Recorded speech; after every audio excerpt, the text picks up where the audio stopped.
이 시각 주요 뉴스입니다. 북한의 이딴 도발에 훈련 기간이 연장돼 어제 마무리된 한미 연합 공중훈련 비질런트 스톰에 전략 폭격기 B-1B가 전격 참가했습니다. 북한은 이에 반발해 탄도미사일 4발을 서해상에 발사하며 도발을 이어갔습니다. 윤석열 대통령이 이태원 참사 국가 애도 기간 마지막 날인 어제 지켜주지 못해 미안한 마음이라며 거듭 사과했습니다.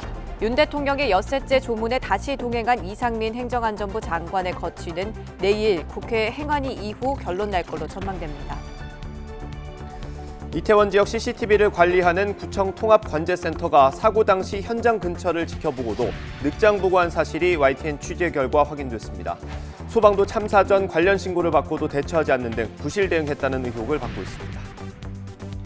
이태원 참사 당시 서울 용산경찰서장이 참사 50분 뒤에야 현장에 도착한 이유가 밝혀졌습니다.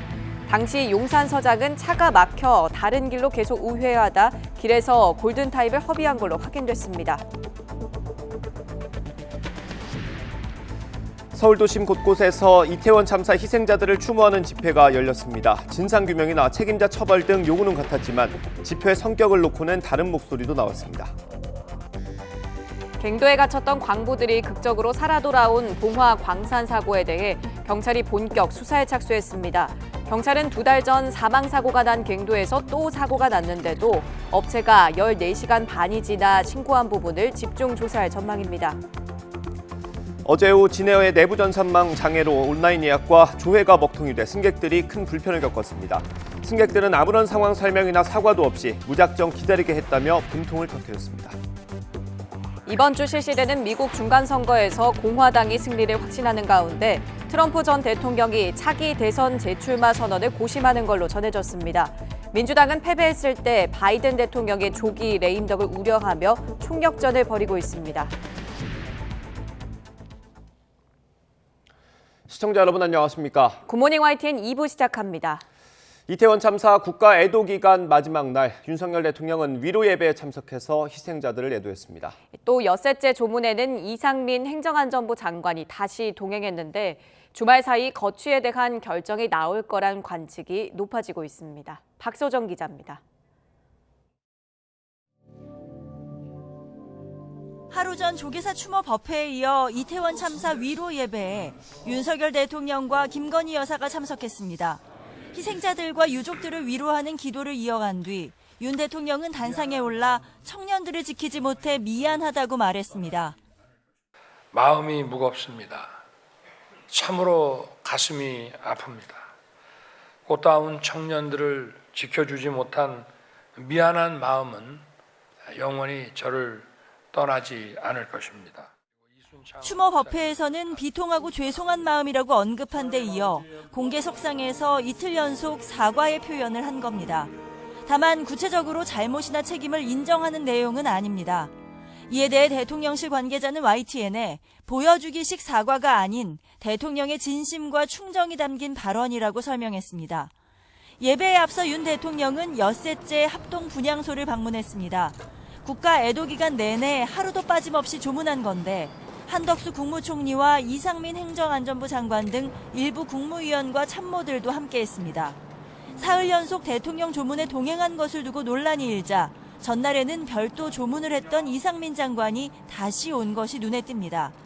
대통령실은 특별히 의미를 둘 게 아니라고 선을 그었지만 책임론이 휩싸인 이 장관의 거취에는 여전히 시선이 쏠립니다. 당장 월요일에 예정된 국회 행정안전위원회에서도 질의가 쏟아질 것으로 보이는데 이 장관은 이 자리에 출석해 거취를 포함한 전반적인 이야기를 하겠다고 언급했습니다. 대통령실 관계자는 대통령이 여러 의견을 듣고 있다면서 사후 파장과 후속 인사, 민생 문제 등까지 모든 상황을 다각도로 볼 때 쉽게 결론 내기 어려운 상황이라고 말했습니다. 행안위를 거치면서 어떻게 여론이 형성되느냐가 최종 결론을 내리는 분수령이 되지 않겠느냐는 예상이 나옵니다. YTN 박소정입니다. 이태원 참사에 대한 국가 애도 기간이 끝나면서 서울광장에 마련됐던 합동분향소 운영도 종료됐습니다.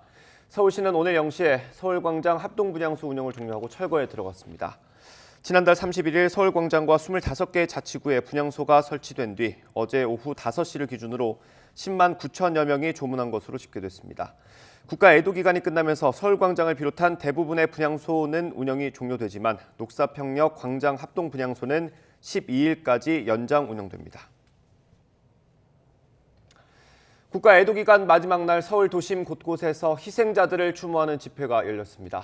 진상 규명이나 책임자 처벌 등의 요구는 같았지만 집회의 성격을 두고서는 다른 목소리도 나왔습니다. 홍민기 기자가 취재했습니다. 시청 앞 큰 길 한편이 촛불을 든 사람들로 가득 찼습니다. 국가 애도 기간의 마지막 날 이태원 참사 희생자들을 추모하기 위한 집회가 열린 겁니다. 저도 자식을 키우는 입장에서 제 자식은 그 자리에 없었지만 그 아이들을 키워온 부모님 마음을 생각하면서 진보단체 추산 참석자 6만여 명은 충분히 막을 수 있었던 참사를 막지 못했다며 정부의 책임을 강도 높게 비판했습니다. 진상규명과 진심 어린 사과 대신 책임을 피하려는 모습만 보인다고도 지적했습니다. 모두가 책임을 회피를 한다는 거, 그때 세월호도 그랬잖아요. 남은 사람들이 이해되는 부분이 있어야 되고 진상이 규명이 돼야 되는 거잖아요. 비슷한 시각 참사 현장과 가까운 서울 삼각지역 일대에서는 보수단체의 추모 집회도 열렸습니다. 참석자 1000여 명 역시 참사 희생자들을 기리며 국화꽃을 바치고 안전사회와 진상규명을 촉구했습니다. 국민의 한 사람으로서 이 자리를 빌려 이 사고의 사망자분들에 대해 심심한 애도를 표하고 싶습니다. 다만 진보단체 집회에는 이재명 더불어민주당 대표의 여러 의혹에서 눈을 돌리려 이번 사고를 정치적으로 이용하려는 의도가 보인다고 주장했습니다. 이 죽음을 이용하여서 자신들의 정치적인 입지를 강화하려는 모든 세력의 시도를 강력하게 저지해 나갈 것을. 두 단체는 이태원 참사 당일에도 맞불 집회를 열었지만 이번엔 행진이 취소되면서 별다른 충돌은 없었습니다. 이 밖에도 참사 후 첫 주말을 맞아 이태원역 부근 등을 포함해 서울 시내 곳곳에서 추모 집회가 열렸습니다.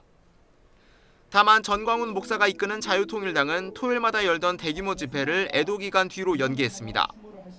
경찰은 질서 유지를 위해 시내 집회 현장에 기동대 20개 부대, 경력 1,200여 명을 배치했습니다. YTN 홍민기입니다. 이번 참사가 나고 50분이나 지난 뒤에 현장에 도착했던 용산경찰서장의 구체적인 동선이 공개됐습니다. 차가 막혀 다른 길로 계속 우회하다가 길에서 골든타임을 허비한 걸로 확인됐습니다. 우철희 기자입니다. 이임재 전 용산경찰서장이 이태원 파출소에 도착한 시각은 밤 11시 5분입니다. 참사가 발생한 지 50분이나 지난 뒤입니다. 앞서 이임재 전 서장은 대통령실 인근 집회 대응을 지휘하고 밤 9시 24분에 근처 식당에서 저녁 식사를 했습니다.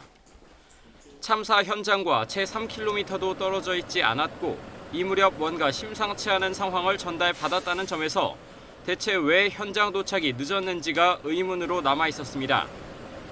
경찰청 특별감찰팀이 이 전 서장의 구체적인 동선을 일주일 만에 공개했습니다. 길에서만 1시간 넘게 허비한 것으로 확인됐습니다. 이 전 서장은 23분 만에 식사를 마친 뒤 밤 9시 47분에 관용차에 올라 이태원으로 출발했고 10분쯤 지난 10시 무렵 녹사평역 인근에 도착했습니다. 녹사평역에서 이태원 파출소까지는 불과 700m 남짓, 걸어가도 10분 정도면 닿는 거리입니다. 하지만 이 전 서장은 이때부터 1시간이나 지난 밤 11시쯤 이태원역 인근에 내려 걸어서 파출소로 향했습니다. 교통 정체로 현장 진입이 안 되자 계속 우회를 시도했다는 게 이 전 서장 해명입니다. 수많은 사람이 생사의 기로에 선 골든타임을 이 전 서장이 길에서 보낼 때 어떤 대응을 했는지는 여전히 베일에 쌓여 있습니다. 이 전 서장은 차 안에서는 큰 문제가 없다고 보고받아 심각성을 알지 못했다는 취지로 감찰팀에 진술한 것으로 전해졌습니다.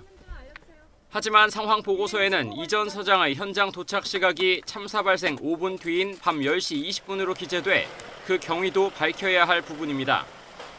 이 전 서장뿐 아니라 서울경찰청 간부들은 참사 발생 3시간 뒤에야 청사에 도착한 것으로 확인됐습니다. 총체적인 경찰 지휘부 공백이 참사를 키웠다는 지적이 커지는 가운데 자초지종이 수사를 통해 명확히 규명돼야 할 것으로 보입니다. YTN 우철입니다. 전문가와 함께 이태원 현장에서 참사 원인을 찾아보는 마지막 순서입니다. 전문가는 울퉁불퉁한 골목길에 쓰레기까지 널려 있어서 사람들이 넘어지기 쉬웠을 거라고 진단했습니다. 바로 조치하기 어려운 부분이라도 위험 요소를 줄이기 위한 고민의 흔적은 부족하다고 지적했습니다. 윤성훈 기자입니다. 전문가와 함께 이태원 골목길을 걸어봤습니다. 형태가 균일하지 않은 보도블록이 곳곳에 깔렸습니다. 울퉁불퉁한 노면이 걷다 보면 여간 신경 쓰이는 게 아닙니다. 게다가 미끄럽기까지 합니다. 사람들이 넘어지기 십상입니다. 보도블록 자체도 굉장히 울퉁불퉁하죠. 외국이나 이런 데 보면 이런 게 블록 자체가 이런 미끄러운 블록이 아니라 이렇게 약간 이렇게 돌처럼 돼 있어서 미끄러지지 않게 하는 것들로 되어 있는데, 여기는 그냥 물만 이제 만약에 뿌려지면은 그냥 쫙 미끄러질 수 있는. 전문가는 헬로윈 축제의 잔해물인 쓰레기에도 주목했습니다.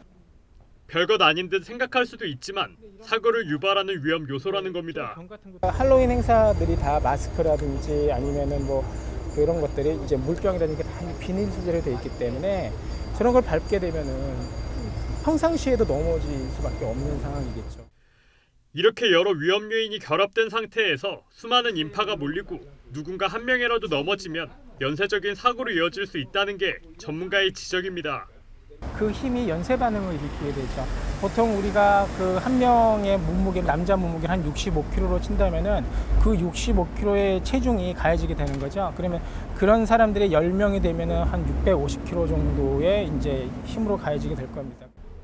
작은 위험 요소에도 주의를 기울였더라면 기본적인 것조차 되지 않고 10만 명이 넘는 인파를 받아서 그 인파들에 의해서 행사가 이루어졌고 주체가 없고 그 피해는 고스란히 우리 10대하고 20대들한테 가지 않았나 저는 그렇게 생각을 합니다. 뒤늦은 후회와 아쉬움만 커집니다. YTN 윤성훈입니다. 이태원 참사 같은 현장에서 활동하는 119 소방대원들은 재난의 3차 피해자라고도 불립니다. 그런데 이번에 소방청이 내놓은 대책은 배려와 화합 분위기 조성이라는 추상적이고 황당한 것들이 대부분이었습니다. 황윤태 기자입니다. 이번 이태원 참사에서도 최일선에 있던 건 119 소방대원들이었습니다. 마지막까지 CPR을 하고 다친 사람들을 병원으로 옮기며 한 명이라도 더 살리기 위해 고군분투했습니다. 대원들도 당연히 반복되는 재난재해 현장을 마주하면서 마음의 상처를 호소합니다. 재난의 3차 피해자라는 말도 나옵니다. 실제로 전체 소방대원 가운데 5% 정도가 외상 후 스트레스 장애, PTSD를, 4.4%가 우울증을 호소했습니다. 극단적 선택의 위험이 있어 관리가 필요한 경우도 전체의 4.4%에 달했습니다. 그에 반해 소방청이 내놓은 정신건강 대책은 황당한 수준입니다. 지난 8월 소방청 자료를 보면 극단적 선택을 막기 위해 내놓은 대책으로 지휘관 동료 간 배려, 조직 내 소통과 화합 분위기 조성, MZ세대 직원과 소방서장 간 멘토링 제도를 제시했습니다. 소방청은 정신과 진료를 받을 수 있는 찾아가는 상담실 제도나 대학병원 진료체계도 소개했지만 현장에서는 제대로 작동하지 않는다는 비판이 나옵니다. 상담하시는 분들이 사실은 이제 있기는 한데 인력도 많이 부족하고 한 사람이 많은 수의 그분들을 상대하다 보니까 요청을 하고 있는데 아직까지 실제로 반영이 되고 있지 않은 상황입니다. 전문가들은 교대 근무로 정기적인 상담이 어려운 소방대원 특성상 비대면 진료를 확대하는 실질적인 방법이 필요하다고 조언합니다. 또 상담이나 치료를 경시하는 조직 문화에도 변화가 필요하다고 지적합니다. 도움을 받으면 그건 굉장히 나약한 것이다라는 이런 잘못된 인식들이 아직도 여전히 남아 있습니다. 본인의 정신건강을 잘 돌볼 수 있게 하는 이런 조직 문화가 갖춰진다라면 이후에 이러한 제도가 있을 때 이게 실효성을 발휘할 수 있을 겁니다. 소방대원 외에도 경찰이나 의료인력 같이 트라우마에 노출된 다른 직종에 대해서도 전반적인 지원 확대가 필요하다는 목소리가 나옵니다. YTN 황윤태입니다. 이태원 참사도 결국 인재라는 정황이 드러나면서 정치권이 제도적 보완책 마련에 나섰습니다. 관련법의 허점을 메우고 예산을 늘리는 게 핵심인데 근본 대책이 될 수 있을지 주목됩니다. 강진원 기자입니다. 국민의힘은 당 정책위를 중심으로 각종 재난 대응의 근간인 재난 및 안전관리 기본법 개정에 나섰습니다. 주최자가 없거나 불분명한 행사의 경우 지방자치단체장이 경찰, 소방당국과 협력해 관리하도록 한 게 뼈대입니다. 이번 이태원 참사처럼 자발적으로 대규모 인파가 모였을 때 안전대책이 미흡할 수 있다는 지적에 따른 겁니다. 현재 재난안전관리 기본법에는 주최자가 없거나 불분명한 경우 안전관리를 조치할 주체가 없어 대형 사고 가능성이 있었습니다. 더불어민주당 안에서도 개별 의원들이 비슷한 취지의 재난안전법 개정안을 발의했습니다. 역시 행사 주체가 명확하지 않더라도 대규모 인원이 밀집할 것으로 예상된다면 지자체장이 안전관리 계획을 세워 대응하도록 하는 내용 등이 담겼습니다. 행정안전부 장관에겐 이를 잘 지키는지 점검하도록 했습니다. 물론 아직 당 지도부 차원에선 현행법 체계에서도 정부가 더 적극적으로 나섰어야 한다며 날을 세우고 있지만 행사 주최자가 없으면 현 재난안전법의 대원칙에 따라 서울시와 용산구청, 서울경찰청과 용산경찰서 등 정부 당국이 나서야 할 일이었습니다. 법의 사각지대를 없애야 한다는 것 자체에는 반대하지 않을 거라는 게 대체적인 시각입니다. 한 발 더 나가 정치권 일각에선 중대재해처벌법상 중대시민재해 적용 범위를 넓혀 참사 책임자를 더 무겁게 처벌해야 한다는 주장까지 제기되고 있습니다. 이태원 참사가 발생한 호텔 옆 골목길은 현재 법이 규정한 공중이용시설에 포함되지 않기 때문입니다. 중대시민재해에 대한 법 적용 범위를 확대하고 구체화하여 안전사회로 나아가기 위한 사회적 기준을 정립하는 데 국회가 책임 있게 나서야 합니다. 여야 모두 제2의 이태원 참사를 막기 위해 법의 미비점을 보완해야 한다는 데는 공감대가 형성돼 있습니다. 그런 만큼 재난 대응 관련 예산 확충에도 속도를 낼 것으로 보이는데 이번엔 땜질 처방, 뒷북 대책의 오명을 벗을 수 있을지 지켜봐야 할 것 같습니다. YTN 강진원입니다.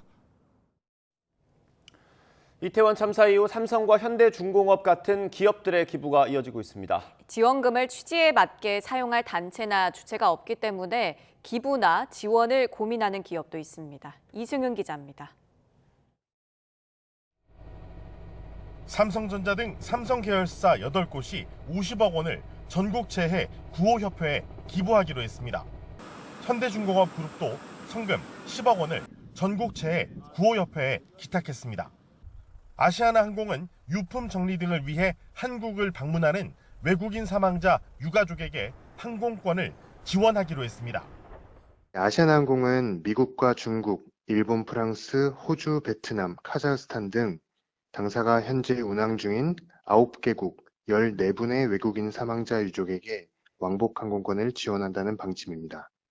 통상 대형 재해가 발생했을 때 재계 서열 1위인 삼성그룹이 기부 계획을 발표하면 다른 기업들이 기업 규모별로 기부액을 정하곤 합니다. 앞서 지난 8월 수해복구 성금으로 삼성그룹이 30억 원, SK그룹과 현대차그룹, LG그룹, 포스코그룹이 각각 20억 원씩 회척했고 그 외 재계 10위권 내외 기업들이 5억 원에서 10억 원씩 지원했습니다.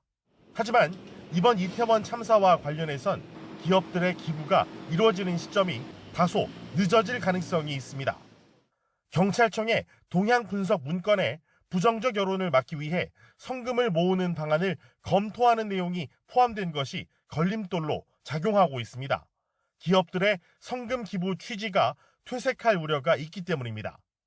여기에 이번 참사의 경우 유족 단체 등 지원금을 취지에 맞게 사용할 주체가 없다는 점도 기업들의 지원 결정을 늦추는 요인입니다. 기업들은 아시아나처럼 개별적 지원을 할지 삼성과 현대중공업처럼 단일 기부단체로 창구를 통일할지 상황을 예의주시하고 있습니다. 이번에 기업들이 기탁한 성금은 이태원 참사의 부상자, 희생자, 유가족들에게 지급되고 사회 안전망 구축에도 쓰일 예정입니다. YTN 이승윤입니다. 북한의 잇단 도발로 훈련 기간을 연장한 한미연합 공중훈련 비질런트 스톰이 마무리됐습니다. 미국의 전략폭격기 B-1B가 마지막 날 훈련에 전격적으로 참가했는데 북한은 탄도미사일 4발을 쏘면서 또 반발했습니다. 한현희 기자의 보도입니다. 한미연합공중훈련 비질런트 스톰 마지막 날 미국의 3대 전략폭격기 중 하나인 B-1B 2대가 한반도 상공에서 한국 공군의 F-35A 4대, 미국 공군의 F-16 4대와 함께 연합훈련을 진행했습니다. B-1B는 스텔스 기능을 갖추고 음속의 1.2배인 마하 1.2의 속도까지 날 수 있는 데다가 전략폭격기 중에서도 가장 많은 편인 60톤 가까운 무장을 탑재할 수 있습니다. B-1B가 북한의 6차 핵실험과 대륙간 탄도미사일, ICBM 시험 발사가 잇따랐던 2017년 12월 이후 처음으로 한반도에 전개한 건 최근 도발 수위를 높이고 있는 북한에 대한 강력한 경고의 메시지라는 분석입니다. 북한이 제일 피곤해하는 것 중에 하나가 사실은 B-1B 랜서예요. 4대가 뜨면은 240톤이거든요. 그럼 100톤이면 우리가 저위력 핵무기로 보거든요. 그러니까 240톤이 만일에 평양에 떨어진다고 그러면은 평양 지도부를 포함해서 모두 다 제거된다고 보면 돼요. 연례적이고 방어적인 성격의 비질런트 스톰을 도발적인 전쟁 연습이라 주장하며 훈련 기간 NLL을 넘긴 미사일에 ICBM 발사, 포병 사격, 시위성 비행까지 다양한 방식으로 무력 도발을 해온 북한은 마지막 날에도 탄도미사일 4발을 발사하며 무력 시위를 이어갔습니다. 오는 7일부터는 핵과 미사일 등 북한의 다양한 위협에 대비한 우리 합참 주도의 태극 연습이 실시되는데 병력과 장비를 기동하지 않는 워게임 방식의 연례적 방어 훈련이지만 북한이 또다시 이를 트집 잡아 도발을 재개할 가능성도 배제할 수 없습니다. YTN 한현입니다. 잇따른 북한의 미사일 발사 도발에 대해서 유럽연합이 세계 중대한 위협이라며 전 세계에 단호하고 단합된 대응을 촉구했다고 AFP 통신이 보도했습니다.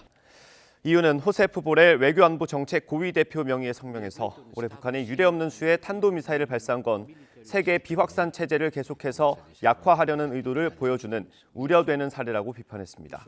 그러면서 북한이 불법 무기 프로그램을 위한 조달을 하지 못하도록 유엔 회원국과 안전보장이사회 회원국들이 제재를 완전히 이행해야 한다고 촉구했습니다. 북한의 잇따른 탄도미사일 도발에도 제대로 대응하지 못하고 있는 유엔 안전보장이사회에 대해 우리나라 정부가 아쉬움을 표명하며 단호한 대처를 촉구했습니다. 황준국 유엔 주재 한국 대사는 현지 시각 4일 뉴욕 유엔 본부에서 열린 안보리 공개 회의에서 최근 북한의 반복적인 미사일 도발은 안보리 제재 결의 위반에 해당한다고 밝혔습니다.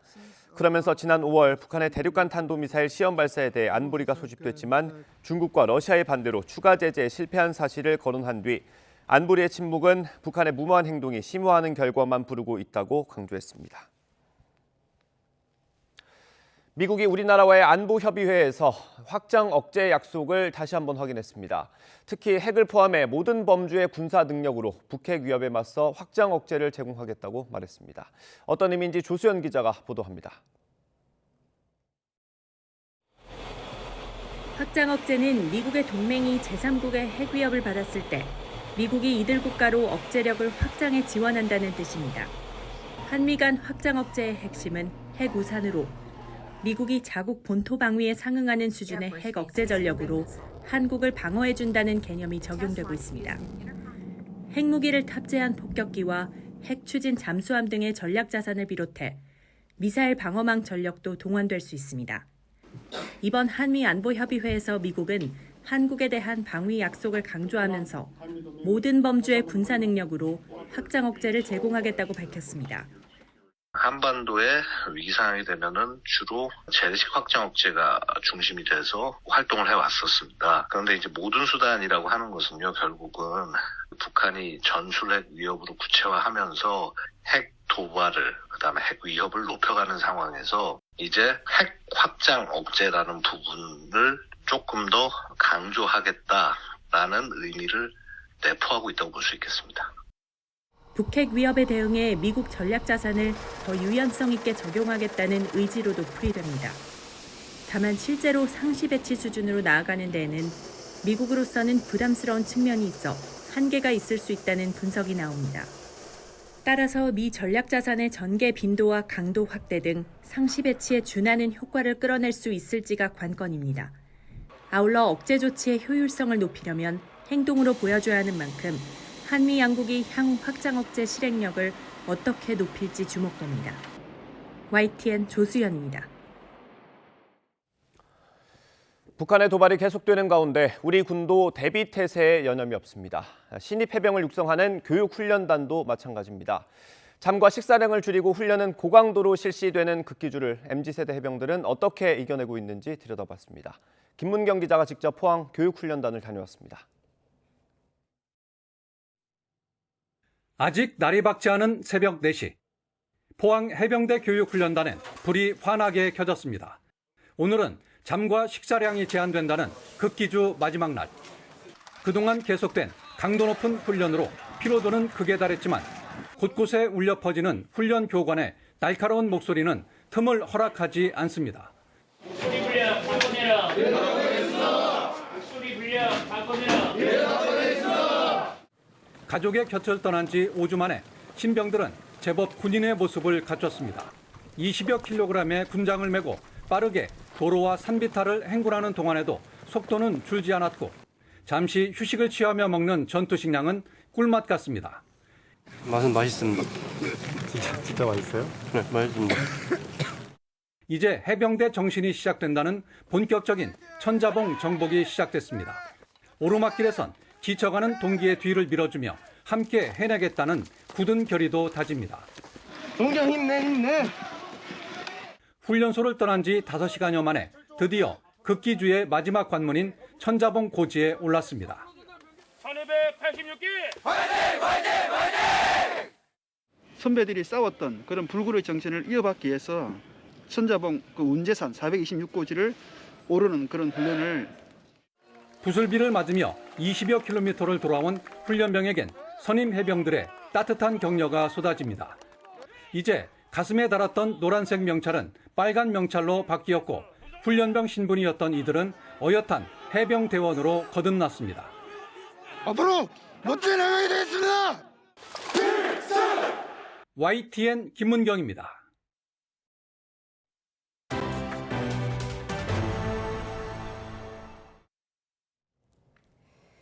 경북 봉화군 광산 붕괴로 갇힌 2명이 나흘 만에 어제 극적으로 구조됐죠.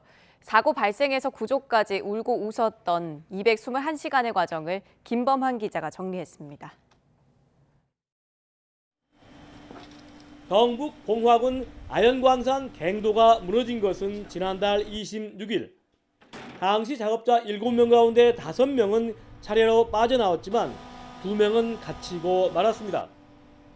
업체 측의 늑장 신고로 뒤늦게 시작된 구조 작업은 험로 그 자체였습니다. 이 통로는 저 작업하는 레일이 안 깔리는 상태고 이 지주대는 수십 년 전에 지주한 상태라서 안반이 단단하지가 않답니다. 무너질 위험도 있기 때문에 어느 지점에 갇혀 있는지 알 수 없어 구조 작업은 더디기만 했습니다. 소방 구조대와 대형 부착 장비가 속속 투입됐습니다. 사고 닷새 뒤 마침내 지름 7.6cm로 지하 170m까지 뚫었지만 좌표가 잘못돼 1차 구조 시도는 실패했습니다. 지금 보시는 이런 장비들이 처음부터 들어왔으면 3일이 아니라 좀 일주일이라는 시간도 앞당길 수 있는 시간들이었는데 그런 부분은 정말 안타깝고요. 다음 날 시도된 지름 9.8cm짜리 천공도 실패하자 장소를 9곳으로 늘렸습니다. 마침내 나흘째 천공에 성공해 내시경 검사를 하고 고립 추정 장소 옆 갱도를 통해 구조 대원들도 들어갔지만 음파 탐지에 생존 반응은 없었습니다. 추정되는 소리가 있어서 저희가 내시경 검사를 3회 실시를 했습니다. 근데 확인한 결과 물이 떨어지면서 똑똑똑 떨어지는 그 소리로 지금 내시경 결과 판단이 된 겁니다. 봉화 광산 붕괴 사고 열흘째. 마침내 옆 갱도로 들어간 구조대원들이 막힌 마지막 진입로를 확보하면서 갇힌 2명은 무사히 구조됐습니다. YTN 김범환입니다. 네, 이렇게 어둠 속에서 사투를 벌였던 두 광부가 무사히 가족들의 품으로 돌아오기까지 나흘의 내내 가슴을 졸였던 가족들과 동료들은 환호하면서 생환의 기쁨을 함께 나눴습니다. 송세혁 기자입니다. 지하 190m 갱도에 갇힌 지 221시간 만에 두 광부가 부축받으며 지상으로 걸어 나오는 순간 이들의 생존 여부를 장담할 수 없어 애를 태웠던 가족들은 기적 같은 생환에 기쁨을 감추지 못했습니다. 듣고 싶었던 말도 다 듣고 싶고 지금 그런 시간을 빨리 갖고 싶어요. 소주 하면서 얘기할 겁니다. 병원으로 옮겨진 뒤 비교적 건강한 모습을 확인한 뒤에도 가족들은 여전히 믿기지 않는다는 표정입니다.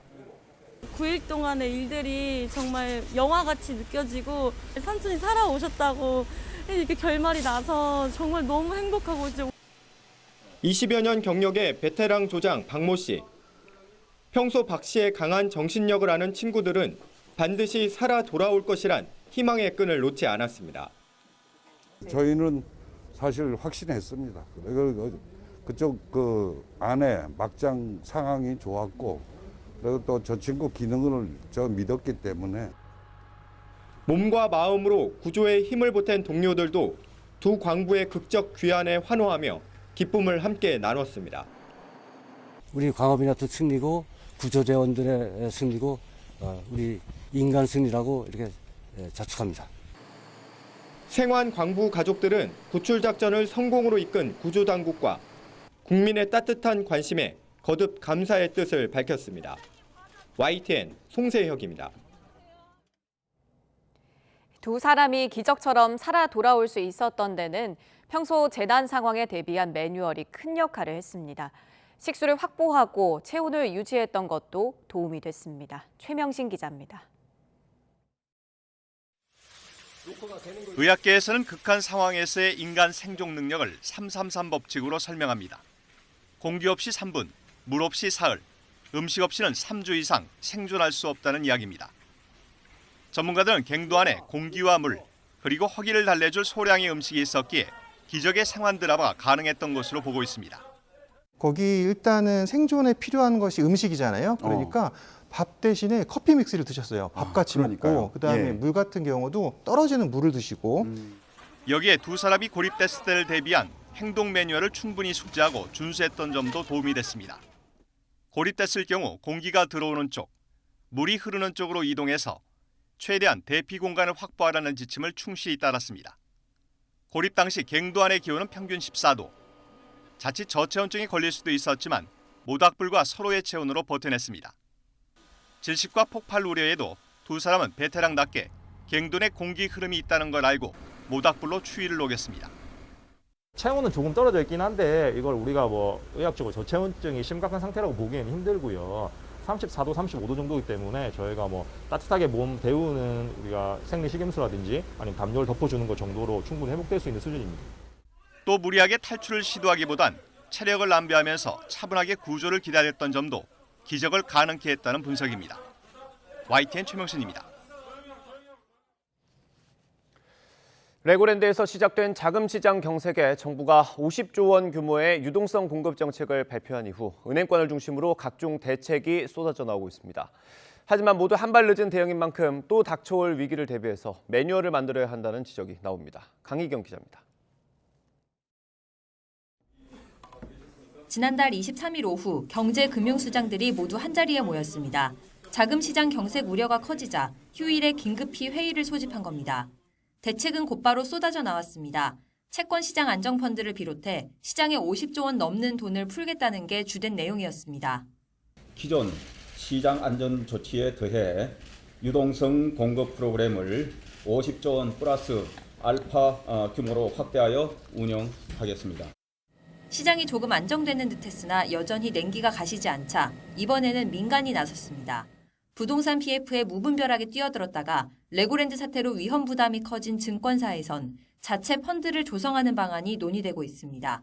쉽게 말해 대형 증권사가 중소형 증권사 지원을 위해 돈을 모으자는 겁니다. 금융당국 압박에 금융지주사들은 한 발 더 나가 연말까지 95조 원 규모의 유동성과 자금을 지원하기로 했습니다. 금융시장에서 차지하는 비중이 크고 건전성과 유동성이 양호한 금융지주 계열 금융사들의 역할과 책임이 크다고 생각합니다. 문제는 모든 대응책이 위기가 닥쳐온 뒤에 나왔다는 점입니다. 체계적인 대응 매뉴얼이 아직 없는 셈입니다.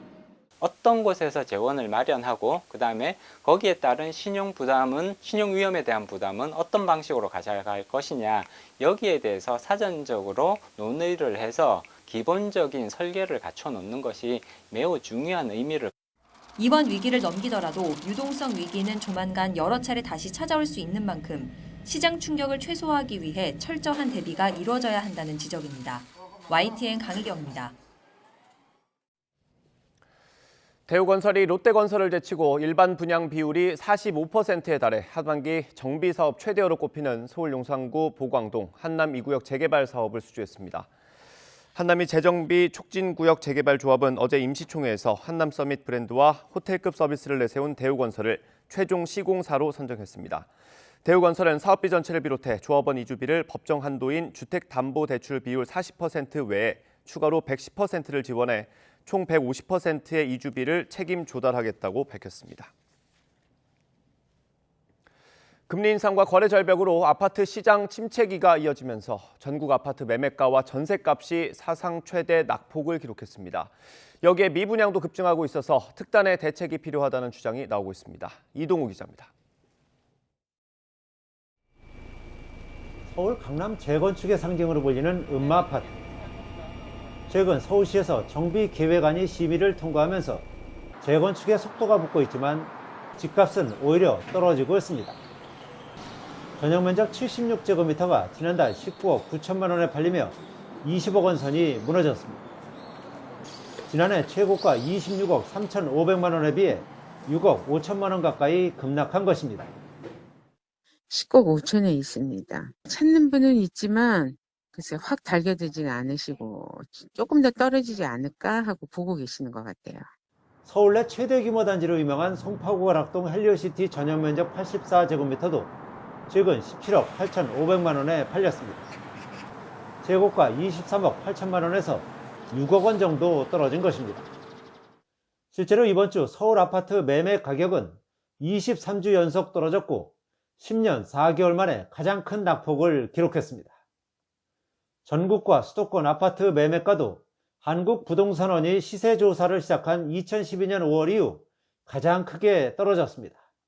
잇따른 금리 인상과 매수 위축으로 급매물조차 거래가 쉽지 않아서 거래 절벽이 심화되며 당분간 가격 하락이 지속될 전망입니다. 서울 아파트 거래 건수는 급감 추세를 보이다 지난 9월엔 614건으로 지난해 같은 기간에 22.8%로 쪼그라들었습니다. 금리 인상으로 전세 대출이자 부담이 커지고 전세의 월세화가 빨라지면서 전셋값도 조사 이후 역대 최대 낙폭을 기록했습니다. 여기에 9월 전국 미분양은 41,604호로 1년 전과 비교해 3배 늘었고 올해 초보다는 2배 가까이 증가했습니다. 전문가들은 부동산 시장 상황이 심각하다며 정부가 더 늦기 전에 특단의 대책을 세워야 한다고 주장했습니다. LTV 규제 완화와 PF 지원 대책에도 불구하고 시장 반응은 미지근한 데다 자금난은 더욱 심화되고 있기 때문에 DSR 상향 조정과 신용정책 완화 등 보다 적극적인 대책이 필요합니다. 부동산 시장 경착륙 우려가 커지는 가운데 정부가 어떤 대책을 내놓을지 관심이 쏠리고 있습니다. YTN 이동호입니다. 어제 저녁 경기도 의왕시 오봉역에서 화물열차 분리 작업을 하던 30대 코레일 직원이 열차에 깔려 숨졌습니다. 제주공항에선 베트남으로 가던 비에젯 항공기가 긴급 착륙한 뒤 기체에 문제가 생겨 승객들이 공항에서 밤새 대기하는 불편을 겪었습니다. 사건 사고 소식은 나혜인 기자가 전해드립니다. 선로 위 열차에 컨테이너들이 줄지어 서 있습니다. 어제 저녁 8시 20분쯤 경기도 의왕시 오봉역에서 선로 조정 작업을 하던 33살 코레일 직원 A씨가 화물열차에 깔렸습니다. 이 사고로 A씨가 그 자리에서 숨졌고 이를 목격한 동료 작업자 한 명이 과호흡 증세를 보여 현장에서 치료받았습니다. 어떻게 하다가 사고가 나게 됐는지요? 아니 지금 사고가 난 이곳 오봉역은 여객용이 아닌 화물열차만 오가는 곳입니다. 숨진 작업자는 동료와 함께 시멘트를 나르는 열차 12량을 연결하고 분리하는 입환 작업을 하다 사고를 당했습니다. 코레일 사업장에서 노동자가 숨지는 중대산업재해가 발생한 건 올해 1월 중대재해처벌법이 시행된 뒤 벌써 4번째입니다. 고용노동부는 사고 직후 노동청 감독관을 현장에 보내 작업 중지 조처를 내리고 경찰과 함께 안전수칙 위반 여부를 조사하고 있습니다. 코레일 관계자는 정확한 사고 경위를 파악하고 있다면서도 2인 1조로 지침을 지켜 작업한 것으로 안다고 설명했습니다. 공항 대기실에 승객들이 간이 담요를 깔고 누웠습니다. 어젯밤 9시 10분쯤 인천공항을 출발해 베트남 호치민으로 가던 비에젯 항공기가 이륙 1시간여 만에 제주공항에 긴급 착륙했습니다. 기내에서 응급 환자가 발생했기 때문인데 긴급 착륙 직후 갑자기 비상탈출용 슬라이드가 펼쳐지면서 다시 이륙하진 못했습니다. 응급 환자는 제주 지역 병원으로 이송됐지만 승객 100여 명이 4시간가량 기내에 머물다가 공항 보안구역에서 밤새 대기하는 불편을 겪었습니다. 결국에는 이 슬라이드를 접어야지만 이륙을 할 수 있다고 하더라고요. 제 항공 자체에서 진짜 아무런 연락도 안 주고 다들 엄청 그 부분에 대해서 지금 화가 나 있는 상황입니다. 공항 관계자는 탈출용 슬라이드가 펴진 경위를 조사하고 있습니다. YTN 나힌입니다.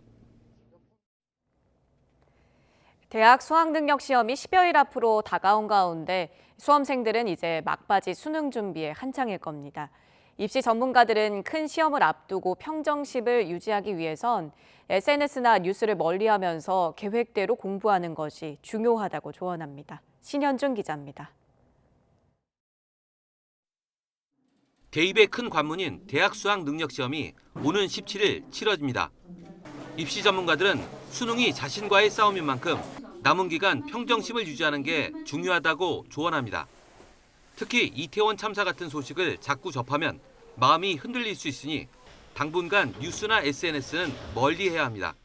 그 이태원 참사 이런 부분들은 수험생들에게 어떤 그 멘탈 관리의 장애 요인이 될 수 있기 때문에 가족들도 뭐 철저하게 좀 SNS를 좀 차단해 준다라든지 이런 협조를 해주는 것이 바람직합니다. 또 수능까지 시간이 얼마 남지 않은 만큼 새로운 것을 공부하기보다는 오답 노트 중심으로 자신의 약점을 보완하는 것이 좋습니다. 막판 탐구 영역에 시간을 할애하는 것도 좋은 전략입니다. 문항수가 20문제로 적어 한 문제에 따라 점수와 등급 변화의 폭이 크기 때문입니다. 특히 이과는 국어와 수학에서 점수가 높아지면서 과학 탐구에서 변별력이 생기고 문과는 수시 등급을 맞추기 위해서 사회 탐구와 영어의 중요성이 커졌다는 분석입니다.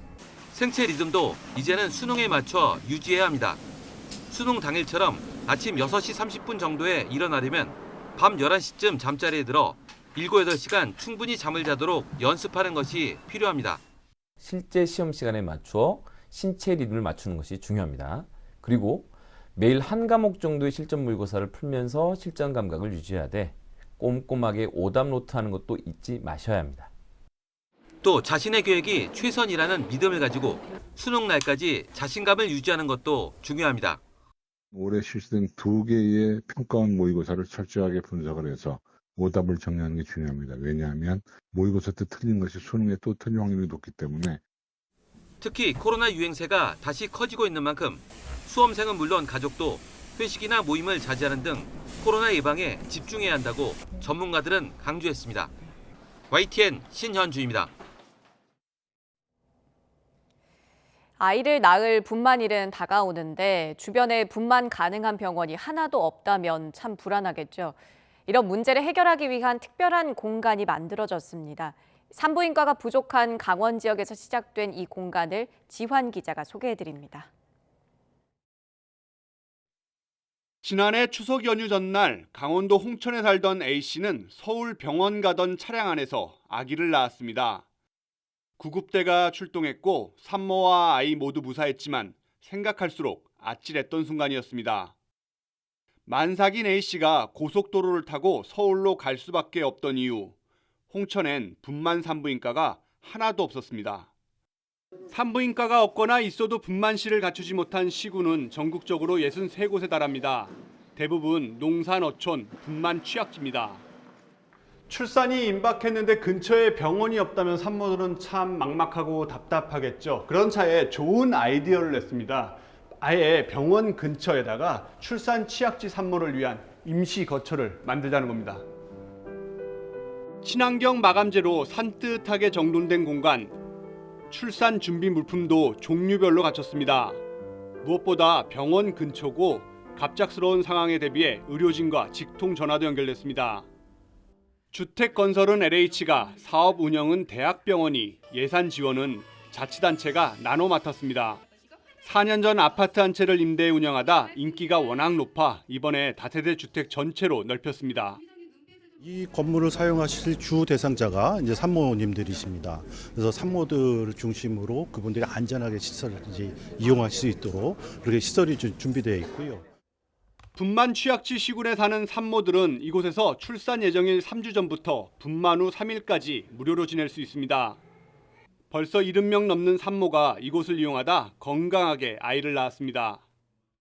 언제든 혹시나 배에 뭐 이상이 있는 것 같으면 바로 언제든 달려갈 수도 있고, 진짜 긴급한 상황이면은 그때 전화로 호출을 할 수도 있고 해서 확실히 안심이 더 되더라고요. 안도감을 느꼈던 것 같아요. 아이를 기다리며 출산을 준비하는 보금자리라 안심스테이, 품안에라는 이름이 붙었습니다.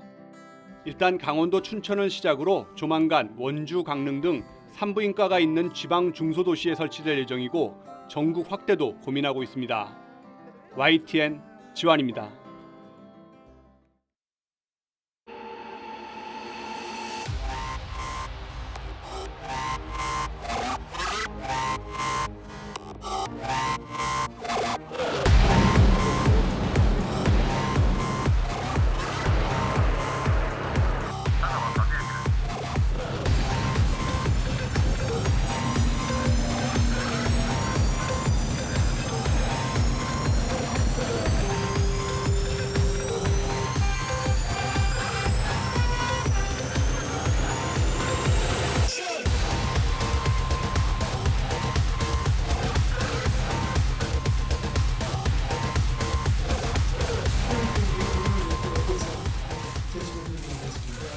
유사한 의미는 이게 울리는 그 센터에 있는 것이고 약간 기울어지게 되어 있습니다.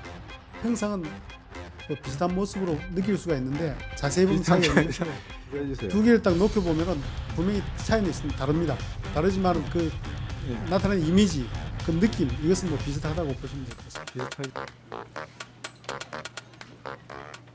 1954년에 제정된 자위대법 시행령에 따라 해상자위대 자위함기가 우길 모양을 사용하고 있다고 소개하고 있습니다.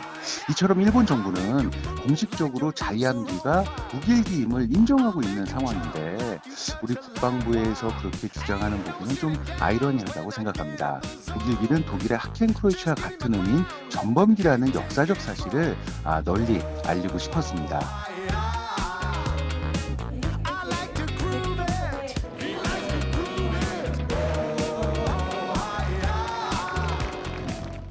이번 우길기 사태 관련돼서는요, 우리가 이런 일이 있을 때만 우길기에 관심을 가질 것이 아니라 평상시에도 우길기의 역사적 진실을 우리 스스로가 먼저 아는 것이 중요하고요. 세계인들에게 전범기임을 알릴 수 있는 좋은 계기로 삼는 게 중요하다고 생각합니다.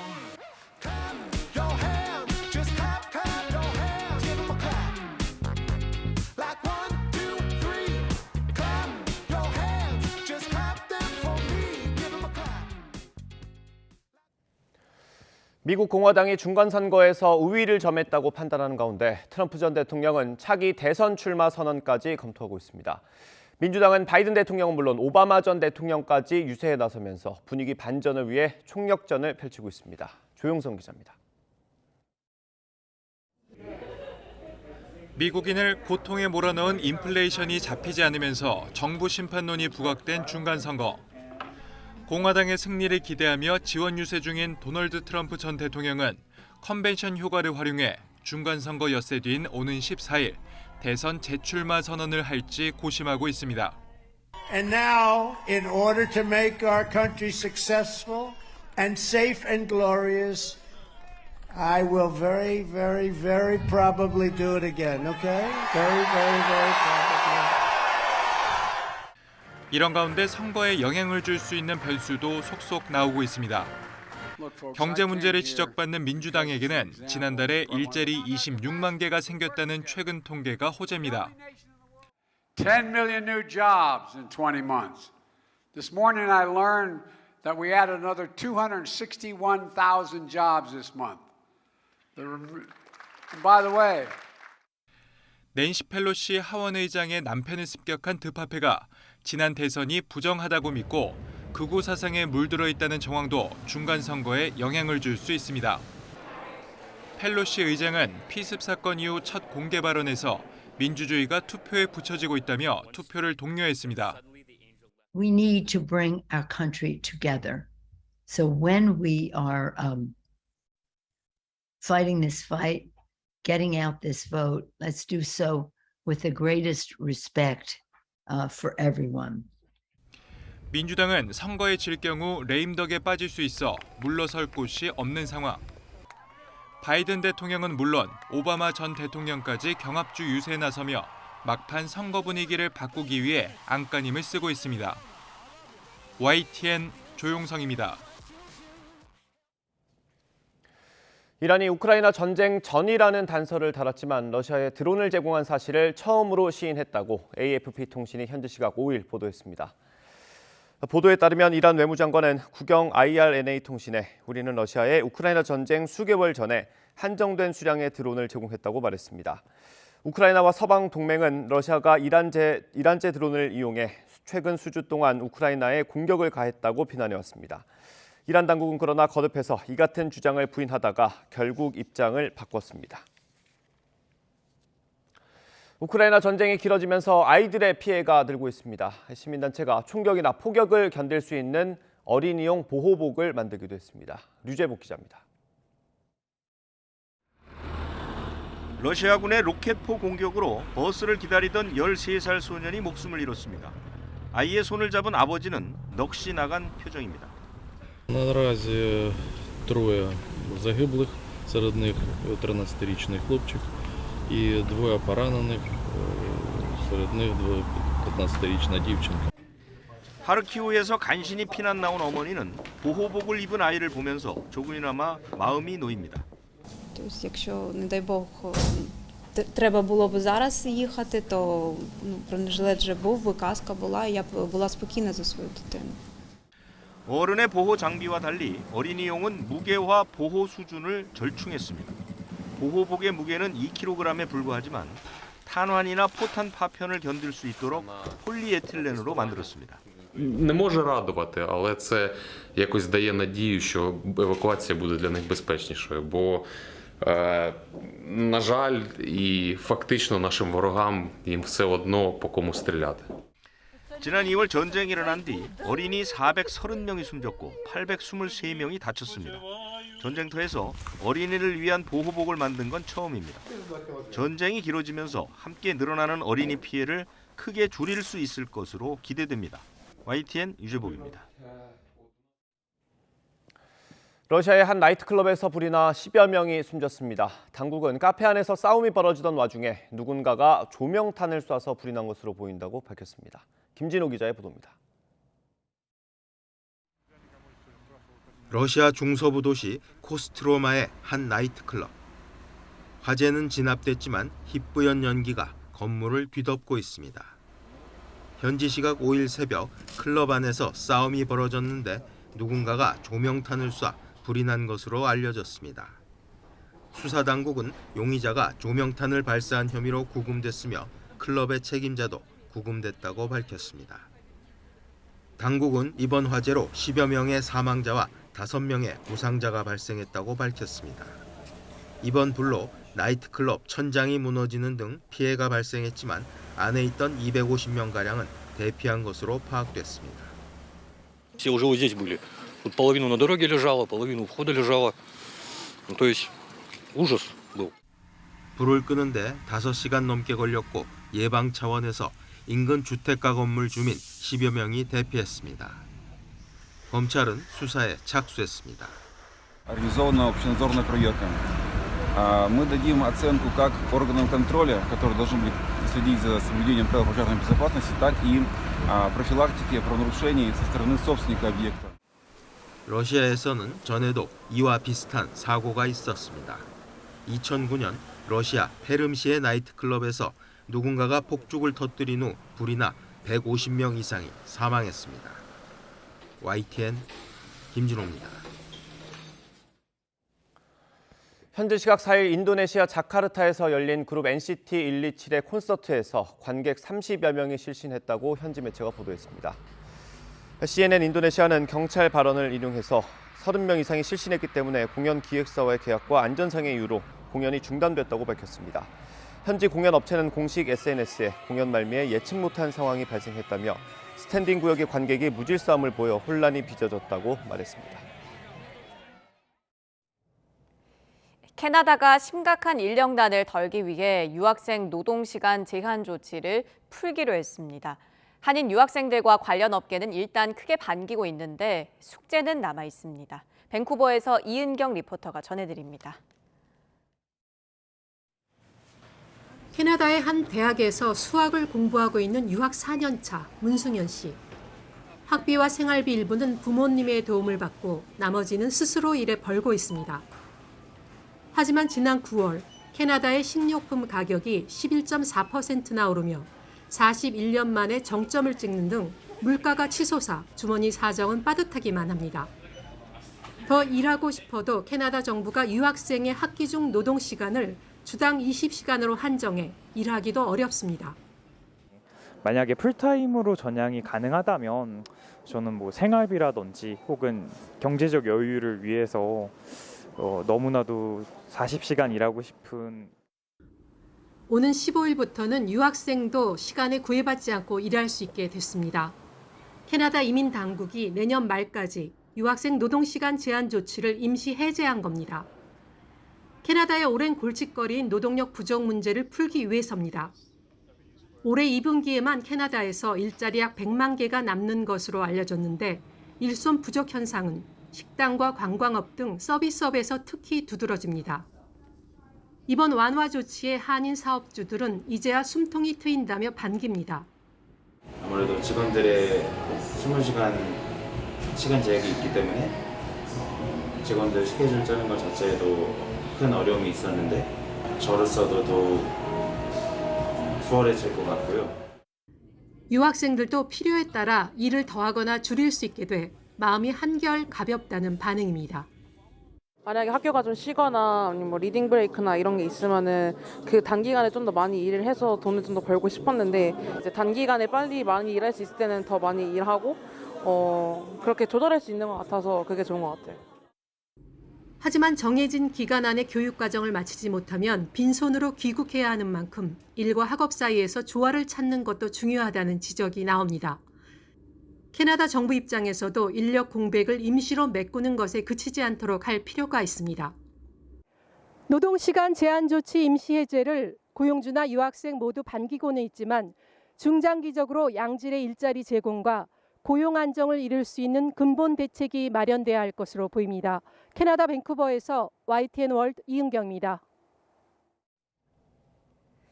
고물가에 맞서 금리를 빠르게 올린 호주에선 이자 부담이 커지면서 집값이 하락하고 있습니다. 그런데 집값과는 반대로 임대료는 사상 최고 수준으로 급등해서 서민들의 시름이 깊어지고 있는데요. 윤영철 리포터가 전해드립니다.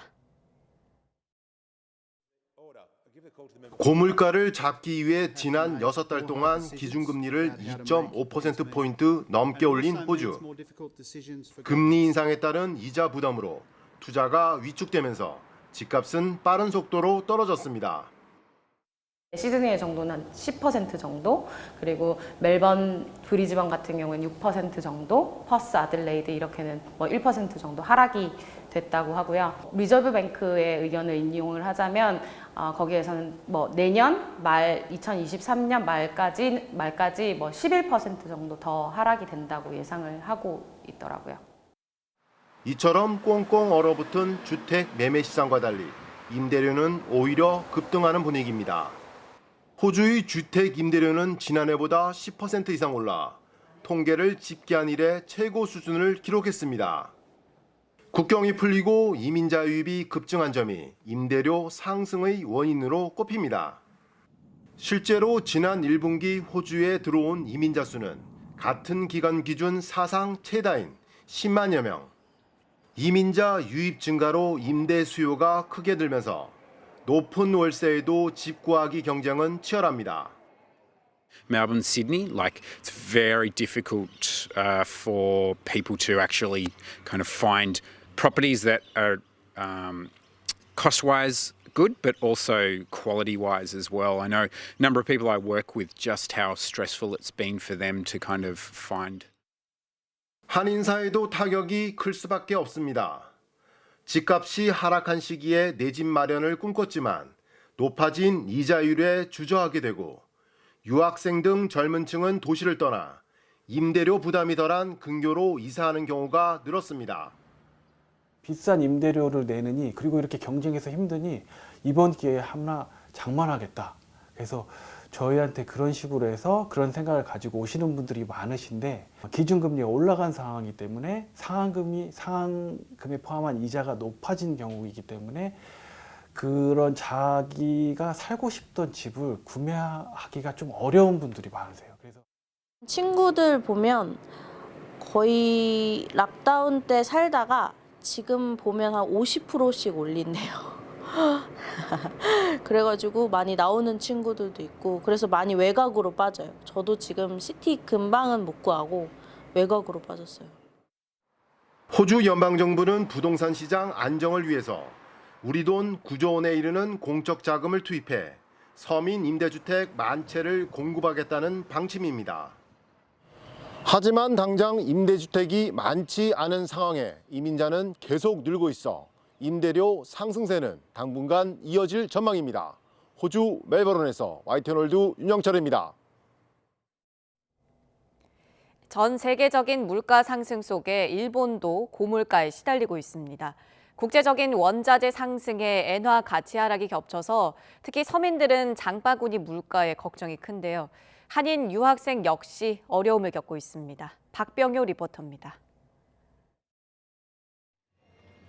도쿄에서 대학을 다니는 유학생 김윤수 씨는 요즘 들어 장 보는 일이 쉽지 않습니다. 식료품 가격이 나날로 치솟으면서 생활비 부담이 커졌기 때문입니다. 이제 오늘 파스타를 해 먹으려고 장을 봤는데 오늘 2,332엔이 나왔는데 이제 올 초에 비해서 한 300엔 정도 많이 오른 것 같습니다. 사실 저는 혼자서 살고 있고 이제 알바를 하면서 생활비를 보태고 있는 학생인데 알바비 임금은 그대로인데 물가가 계속해서 오르고 있으니까 되게 큰 부담이 되는 것 같습니다. 1990년대 초반 이후 물가가 크게 오르지 않았던 일본. 최근 들어선 코로나19와 우크라이나 사태 등으로 국제 원자재 가격이 오르고 엔저 현상이 맞물리면서 생활 물가가 치솟고 있습니다. 10월 도쿄의 소비자 물가는 103.2로 지난해 같은 달보다 3.4%나 상승해 약 40년 만에 가장 많이 증가했습니다. 품목별로는 식량이 6.1%, 에너지 관련은 24.2% 올랐습니다. 이렇게 생활 필수 품목의 물가가 오르면서 소비자들은 씀씀이를 더욱 줄이고 있습니다. 食費とかが結構高いと思ってるので、閉店間際のスーパーとかで、20% 引き、30% 引きの、お惣菜とかお弁当買って、そういうふうに節約してて、で、最近ちょっと外食とかをちょっと控えて、なるべく自炊を。外食した時にいつもの値段と全然違うので、そういう時ですね。あとは光熱費とか電気とかガスの請求書が来た時に去年より値段が上がってるなっていう去年と同じ月より値段が上がってるなっていうのを感じます。 이렇게 경제 사정이 나빠지면서 기업들 역시 중소 영세 업체를 중심으로 도산하는 곳이 늘고 있습니다. 전문가들은 기업이 도산을 막기 위해 원재료 상승에 맞춰 제품 가격을 올려야만 하는데 임금이 따라가지 못하면 소비 생활은 제자리거나 긴축할 수밖에 없어 결국 기업 영업 차질로 다시 이어질 것으로 우려하고 있습니다. 2000年ぐらいをですね、ちょっと前ぐらいから、日本のですね、給料というのはもう上がらなくなってきて、むしろ下がり気味になってきている、安定しているということですね。で、したがって賃金が上がらない中で物価が上がってきてますから、消費者にとっては非常に厳しい状態が続いているということですよね。今の状況は賃金が上がってないので、この物価高でですね、非常にマイナスの面が大きいというのが現状になっています。 일본 정부는 엔화의 가치 하락과 고물가 상황에 대응한 대규모 지원 대책을 발표했지만 서민들이 실제 느끼는 물가 안정까지는 시간이 걸릴 전망입니다. 일본 도쿄에서 YTN 월드 박병현입니다. 최근 K-팝은 물론 우리 영화도 세계인의 관심을 받는 가운데 프랑스 파리에서 한국 영화제가 열렸습니다. 코로나19로 막혔던 감독과 관객 사이의 소통 자리도 마련돼서 한국 영화 팬들의 갈증을 풀어줬습니다. 현장에 정지윤 리포터가 다녀왔습니다. 한국에서는 처음 선보인 주크박스 뮤지컬 영화 인생은 아름다워가 영화제의 시작을 알립니다. 올해로 17번째를 맞은 파리 한국영화제. 최신 흥행작부터 독립영화와 다큐멘터리까지 다양한 장르의 한국 영화 68편이 소개됐습니다. Je trouve qu'il est très créatif, il ose beaucoup de choses, il est parfois excessif, mais ça va bien avec les Coréens et la Corée. 짧은 시간 안에 다양한 한국 영화를 관람할 수 있다는 게 가장 큰 매력인 것 같고요. 웃는 포인트들도 비슷하고 그 감정을 느끼는 선이 되게 비슷해서 신기했던 것 같고 재밌었습니다. 파리 샹젤리제 거리는 영화제를 찾는 관객들로 8일 동안 긴 줄이 이어졌습니다. 개막작인 최국희 감독의 인생은 아름다워와 폐막작인 임상수 감독의 행복의 나라로는 영화제 시작 전 온라인 티켓 판매가 시작되자마자 매진을 기록했습니다. Le public, il est là pour découvrir aussi toutes ces facettes. Et du coup, nous, on a envie de montrer cette variété, et le public en est friand aussi. Donc, c'est gagnant-gagnant pour tout le monde. 코로나19로 2년 동안 끊겼던 감독, 관객의 소통 자리도 마련됐습니다. 디지털 성범죄를 소재로 한 영화 경화의 딸을 제작한 김정은 감독은 올해 가장 주목받는 한국인 감독에 선정돼 프랑스 관객들을 만나 영화 속에 숨겨진 다양한 이야기를 나눴습니다. 서구권에 있는 이제 문화에 계신 분들이 보셨을 때 이해할 수 있는 문화일까라는 어떤 생각 때문에 어떻게 이 영화를 봐주실까 걱정도 됐는데 이제 한국 관객분들이 해주시는 질문과는 또 되게 차원이 다른 새로운 질문들도 많이 주셔서 굉장히 이 영화를 다채롭게 좀 봐주셨구나. 2006년 동포 청년들이 주축이 돼 500여 명의 관객으로 출발한 파리 한국영화제. 우리 영화의 인기에 힘입어 이제는 매년 15,000여 명의 관객 중 90%가 프랑스 관객들로 채워질 만큼 성장했습니다. 프랑스 파리에서 YTN 월드 정지윤입니다. 가족의 유대와 의미를 생각해보게 할 수작 영화들이 잇따라 개봉하고 있습니다. 정유로 배우가 7년 만에 스크린 나들이에 나선 고속도로 가족과 스페인의 대가족 얘기를 전해드립니다. 홍상희 기자입니다.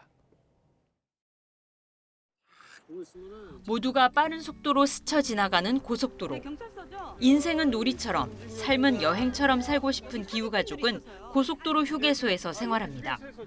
낯선 이들에게 돈을 빌려 살아가는 것이 현실. 우연히 영선을 만나면서 예기치 못한 위기를 맞게 됩니다.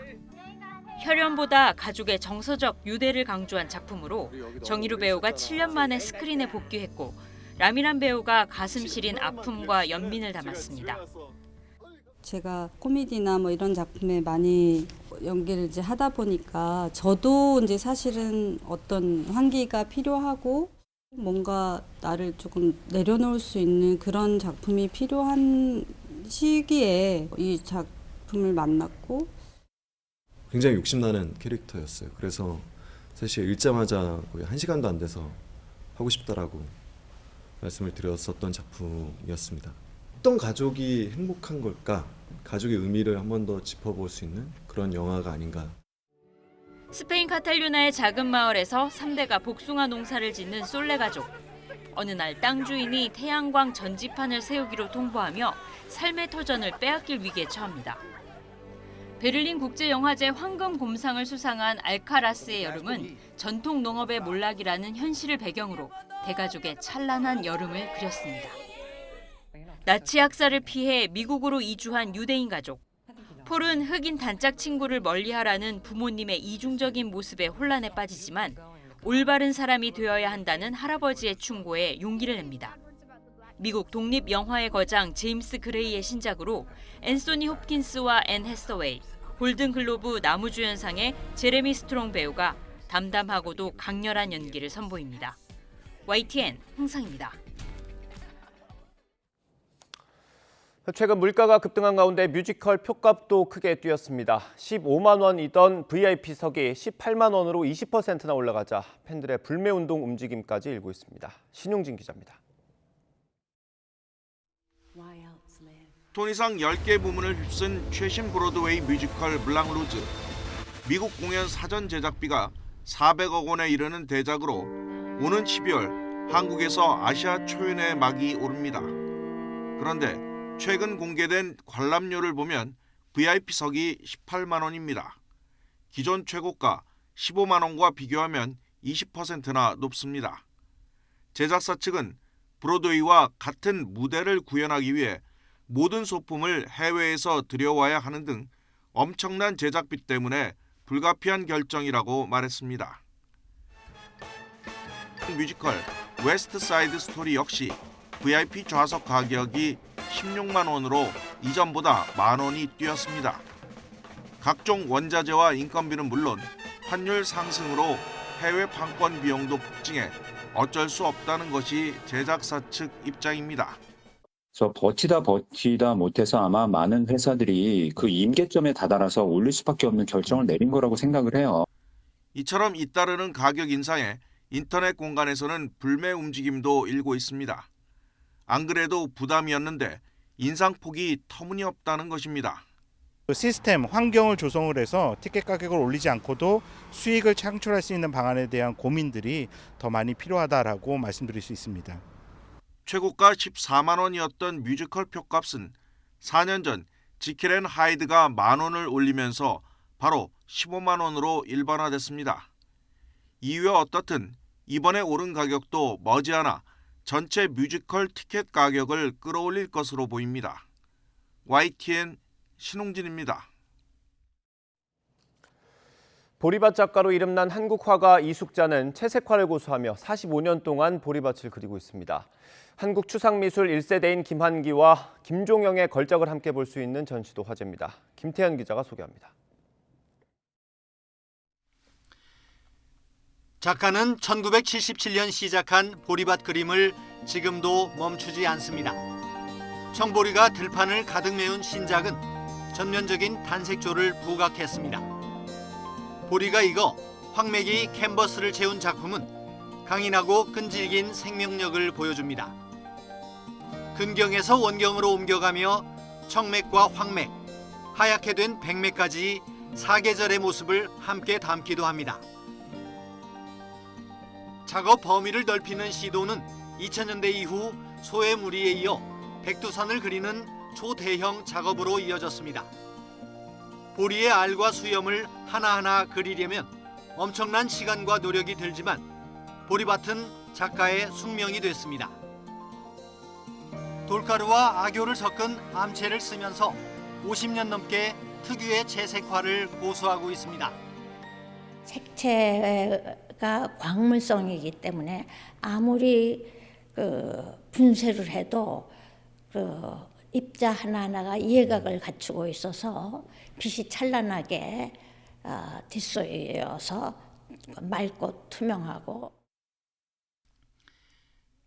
한국 추상미술 1세대 화가 수화 김환기와 조각가 우성 김종영이 70년 만에 다시 만났습니다.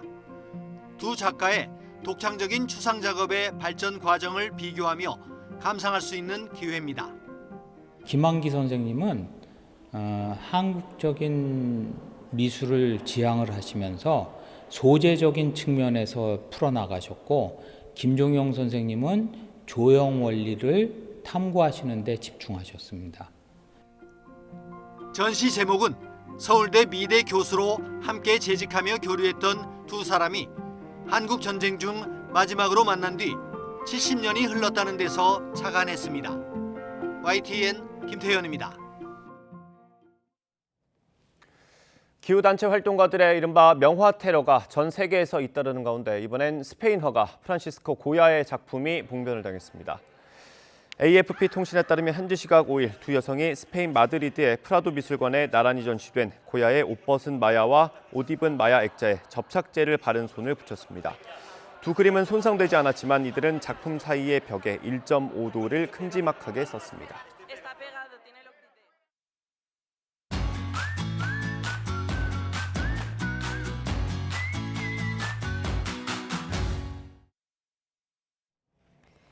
우리 농촌을 지키고 있는 젊은 일꾼들을 만나보는 기획 시리즈입니다.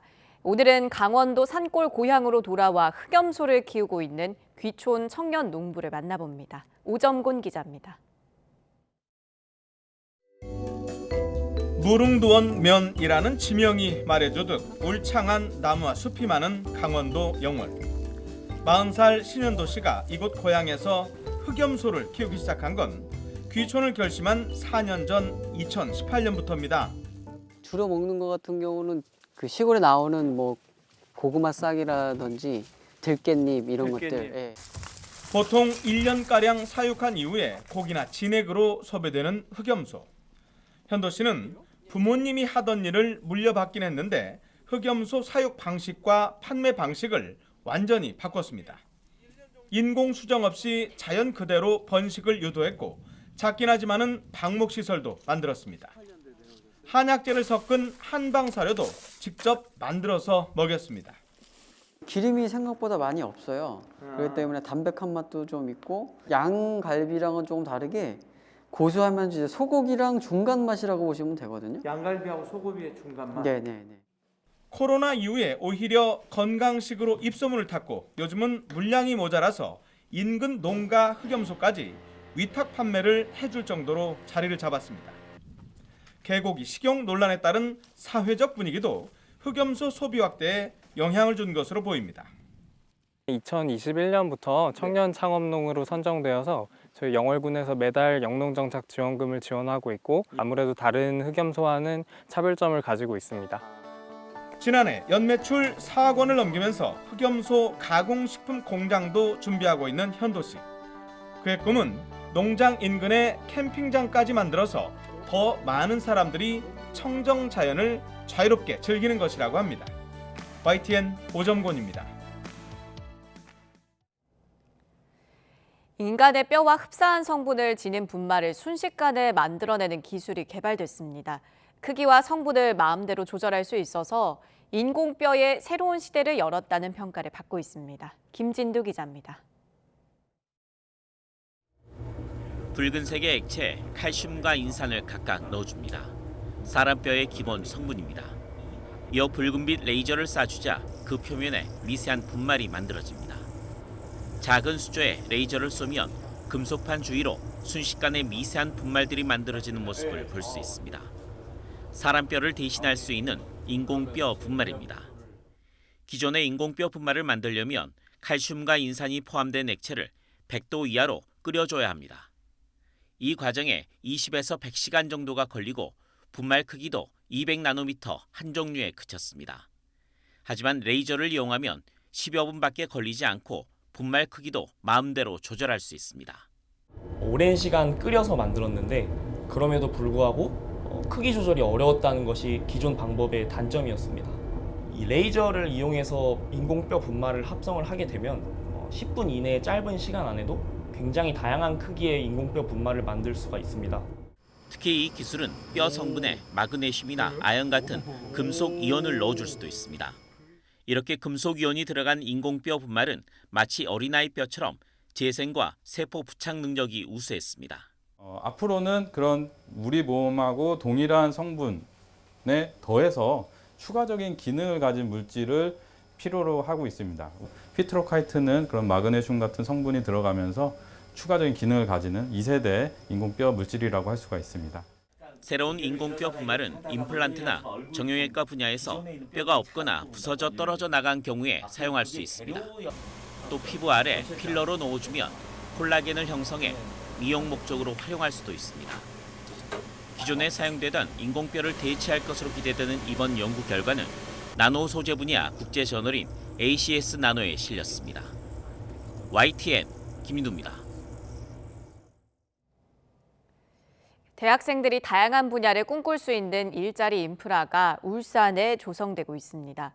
울산시와 울산정보산업진흥원이 글로벌 게임센터와 웹툰 캠퍼스를 구축하고 콘텐츠 사업 발판을 마련했습니다. JCN 울산중앙방송 김나래 기자입니다. 만 15세에서 34세까지를 모두 청년이라 부릅니다. 2020년 기준 울산의 청년들은 약 20만 명. 이 청년들이 마음에 드는 직장을 찾아 구직 활동에 나서고 있지만 울산 청년 인구의 고용률은 47.6%, 경제활동 참가율은 51.6%로 7대 특광역시 중 가장 낮습니다. 특히 울산은 제조업 등 산업 분야의 일자리가 치우쳐 있어 문화나 예술, 정보통신 등의 다른 분야를 희망하는 청년들은 취업을 위해 다른 지역으로 떠나고 있는 것이 현실입니다. 이에 울산시와 울산정보산업진흥원은 청년들의 관심을 끌 수 있는 미래지향적인 일자리 구성을 위해 울산 글로벌 게임센터와 울산 웹툰 캠퍼스를 중구 혁신도시에 구축했습니다. 개소하게 되는 울산 글로벌 게임센터와 울산 웹툰 캠퍼스는 지역의 청년들이 일자리를 창출할 수 있고 청년들의 창의적인 사고를 충분히 게임 산업과 웹툰 산업으로 전환시킬 수 있는 그러한 역할을 할 예정입니다. 글로벌 게임센터는 게임 산업을 육성하고 이와 관련된 일자리를 창출하기 위해 구축됐는데 현재 코스닥 상장사인 에이트원을 비롯해 5개 기업이 이곳에 입주해 있습니다. 여기가 테스트 베드실인데 다양한 기계를 통해 게임을 체험할 수 있습니다. 이외에도 회의실, 기업 입주실, 게임 개발에 필요한 시뮬레이터 등 장비가 준비돼 있으며 개발자 양성을 위한 프로그램 등이 함께 추진됩니다. 웹툰 캠퍼스는 웹툰 창작자 양성과 웹툰 산업 활성화를 목적으로 창작 공간과 작가실, 교육실 등이 마련돼 있으며 8명의 작가가 입주를 앞두고 있습니다. 지역에서 콘텐츠 산업들을 할 수 있도록 오늘 캐스트에 대한 게임센터와 같이 인프라를 갖추고 그다음에 교육 프로그램을 하고 컨설팅을 하는 그런 사업들을 저희들이 지역과 연계해서 추진해 갈 것입니다. 문화체육관광부가 지원하는 글로벌 게임센터는 전국에서 11번째, 웹툰 캠퍼스는 10번째로 울산에서 게임과 웹툰 인프라가 조성된 건 처음입니다. 울산의 청년들이 다양한 분야에서 꿈을 펼칠 수 있는 여건이 하루빨리 정착되길 기대해봅니다. JCN 뉴스 김나래입니다.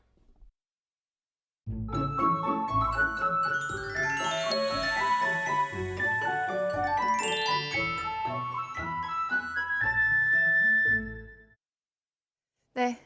오늘 낮부터는 추위가 풀립니다. 현재 서울 기온은 3.8도로 어제보단 높지만 그래도 예년보단 낮은데요. 낮에는 17도까지 올라서 이맘때와 비슷해집니다.